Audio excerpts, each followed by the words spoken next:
Hello, मैं आज आपको पढ़ाऊंगी सर्वनाम और जातिवाचक में अंतर।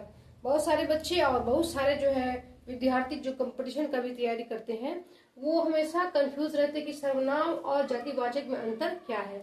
हमने ये तो पढ़ा है जातिवाचक की सारे जाति का बोध कराता है और सर्वनाम का भी मतलब है कि जो है उसका नाम के जगह पे जो है यूज होता है। ठीक है, तो मैं इसको एकदम इजी वे में मैं आपको बताऊंगी जो आपको बहुत ही अच्छा लगेगा और ये समझ में भी आपको आराम से आ जाएगा। तो पहले मैं बताती हूँ सर्वनाम।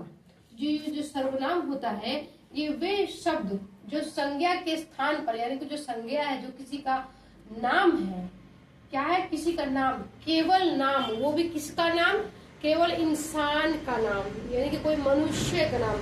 जैसे कि आपने इंग्लिश में पढ़ा होगा first person, second person, third person, वही ये है जिसके स्थान पे उसका यूज किया जाता है, यानी कि बार बार पुनरावृत्ति न हो, यानी कि बार और उसका नाम जो है न लिया जाए, उसकी जगह पे हम यूज करेंगे। ठीक है, जैसे कि हम, जैसे कि मैं, तुम, वह, यह, आप, हम, वे, कौन। जो आप जो है इंग्लिश में इसको कहते हैं पर्सन, जैसे कि फर्स्ट पर्सन मैं, सेकेंड पर्सन तुम, थर्ड पर्सन वह।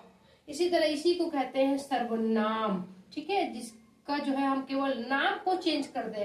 अब ये नहीं कि स्थान के नाम को नहीं, अब ये नहीं कि किसी भी चीज की वस्तु के नाम को नहीं, नाम को यहाँ पे नहीं, बस केवल वो हमारा नाम होना चाहिए। ठीक है, ये हमारा या आपका या किसी तीसरे व्यक्ति का ही नाम, उसे कहते हैं सर्वनाम। जो हमको एग्जाम्पल दिलाता है यहाँ पे मैं, तुम, वह, यह, आप, हम, वे, कौन। ठीक, ये केवल सर्वनाम में आते, केवल नाम की जगह पे यूज होता है।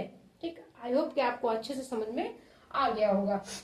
देखिए यहाँ पे दिया भी है कि नाम की पुनरावृत्ति रोकने के लिए, यानी कि बार बार किसी का नाम लेंगे, जैसे कि मेरा नाम है, बार बार कहेंगे रोमी रोमी रोमी, तो इसीलिए रोमी को हटा के, ठीक है, जैसे कि तुम, ठीक है, नहीं कहते तुम ये, ठीक है, चाहे ये चाहे वो, इस तरीके से पुनरावृत्ति, यानी पुनरावृत्ति भी क्या होता है, जो बार बार, ठीक है, या बार बार जिसको हम कहते हैं बार बार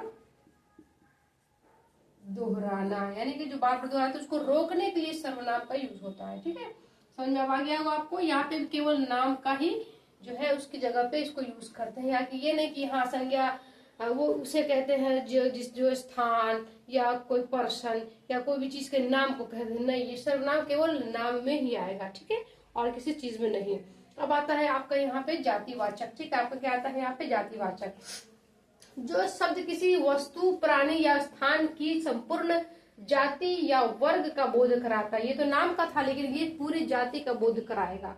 जैसे कि अब यहाँ पे क्या है, शहर है, तो यहाँ पे शहर यानी कि कौन, ढेर सारा शहर है, एक शहर नहीं, यानी कि ढेर सारा शहर, सबका बोध कराता है शहर का। ठीक, अब यहाँ पे कक्षा, अब ये नहीं कर रहा है कि 4 या 5 या 3 या 2 कौन सा कक्षा, ये पूरी कक्षा की बात कर रहा है, यानी कि पूरे चीज का ये बोध कराता है। अब ये गाय, यानी कि ये एक गाय नहीं है, यानी कि ढेर सारी गाय है, जो ये बता रहा है। ठीक है, फिर नदी, ये एक नदी नहीं है, क्या है, ये पूरे नदियों का जो है बोध कराता है, उसी को कहते हैं। आपको समझ में आ गया होगा कि सारे जाति, यानी कि जैसे कि शिक्षक, अब शिक्षक क्या है, नाम तो है नहीं, ये क्या है, सारे शिक्षकों के बारे में बोला जा रहा है। जैसे कि सैनिक, तो सारे सैनिकों के बारे में। फिर यहाँ पे लड़का कह रहा था, यानी कि एक लड़का नहीं है, क्या है वो, ढेर सारा। तो जाति में ये कि वो संपूर्ण जाति का जो है बोध कराता है। फिर यहाँ पे सर्वनाम में केवल नाम का, जैसे कि फर्स्ट, सेकेंड, थर्ड पर्सन आप इंग्लिश में पढ़ते हैं, वैसे ही ये हिंदी में है। आई होप कि आपको ये अच्छे से समझ में आ गया होगा। इसके बाद आपको और भी कोई अगर टॉपिक मुझसे पढ़नी है तो आप मुझे कमेंट करके बता सकते हैं कि मैम मुझे ये टॉपिक आप समझा दीजिए, मैं आपको बहुत ही बेहतरीन तरीके से समझा दूंगी। आप ये सर्वनाम और जातिवाचक किसी भी यूट्यूब या कहीं पे भी ढूंढेंगे तो बहुत ही कम, शायद ही आपको ये मिले।